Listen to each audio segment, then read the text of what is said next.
When you have your program completed and you're ready to download it onto your microbit, the first thing you have to do is make sure that your microbit is hooked up correctly.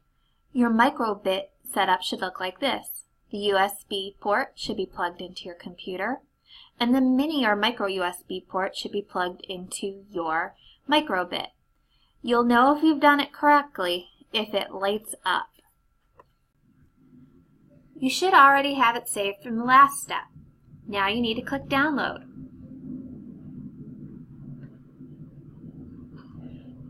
You can go ahead and download it by using this download box here. However, I find it just downloads twice. So my download file is living right here, and I will need to move it to the appropriate folder. So I'm going to have it shown in my download folder. My download file will open up.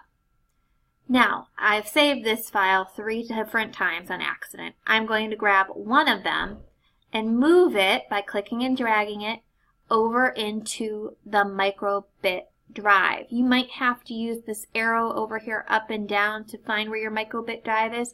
On this computer it's drive D, and I am going to hover over it till I see copy to.